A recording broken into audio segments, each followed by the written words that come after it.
Hi, my name's David, and I'm going to be reading The Raven. Once upon a midnight dreary, while I pondered weak and weary over many a quaint and curious volume of forgotten lore, while I nod, nearly napping, suddenly there came a tapping, as some of one gentle rapping at my chamber door. "'Tis some visitor," I mutter, tapping at my chamber door. Only this and nothing more.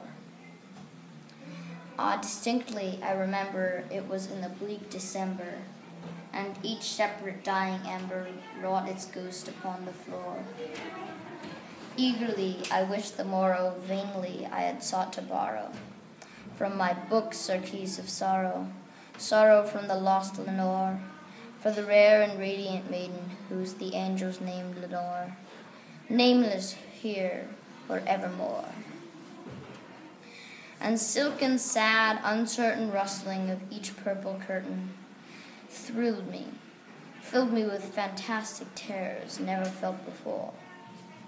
So that now, to still the beating of my heart, I stood repeating, "'Tis some visitor entreating entrance at my chamber door, some late visitor entreating entrance at my chamber door. This is and nothing more." Presently my soul grew stronger, hesitating then no longer. "Sir," said I, "or madam, truly your forgiveness I implore. But the fact is I was napping, and so gently you came rapping at the door, and so faintly you came tapping at my chamber door. Then I scarce was sure I heard you. Here I opened wide the door, darkness there, and nothing more." Deep into the darkness peering, long, I stood there, wondering, fearing, doubting, dreaming dreams no mortal had ever dared to dream before. But the silence was unbroken, and the stillness gave no token, and the only words there spoken was the whispering word, "Lenore?" This I whispered, and an echo murmured back the word, "Lenore." Merely this and nothing more.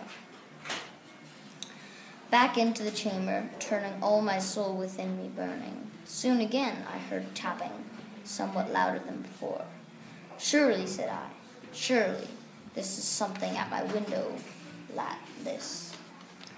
Let me see, then, what thread is, and this mystery explore.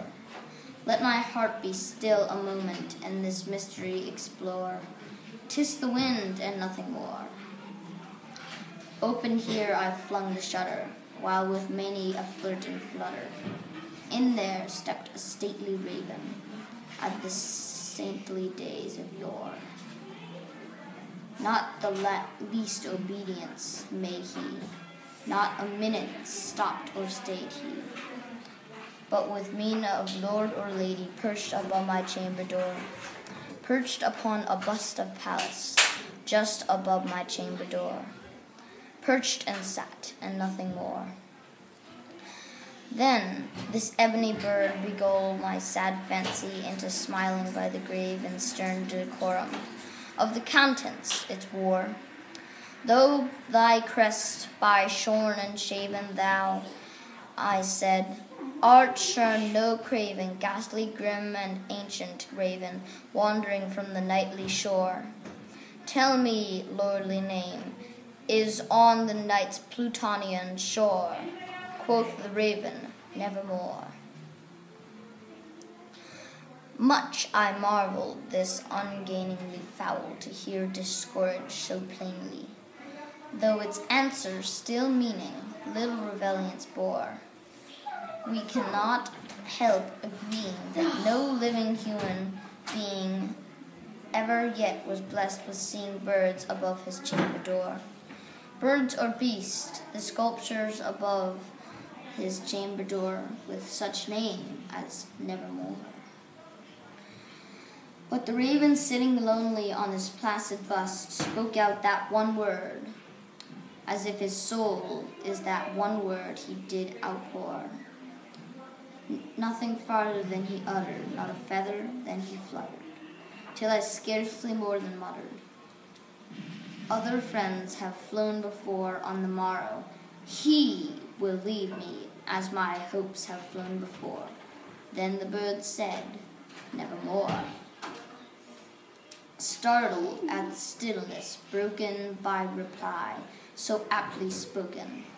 Doubtless, I said, what it utters is the stock and store, caught from some unhappy master, whom unmercifully disaster followed fast and followed faster till his sanguine burden bore, till the diggers of his hope the mechanically burden bore of never, nevermore.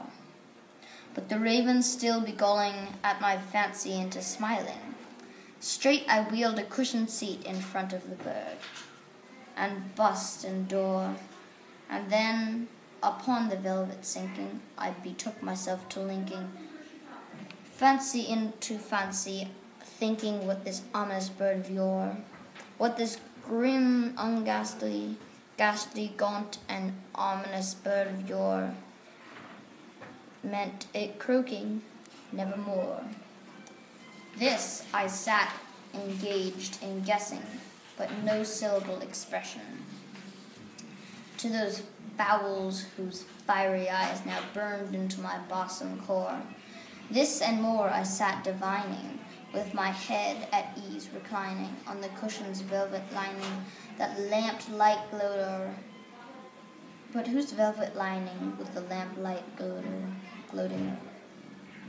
She shall press, nevermore.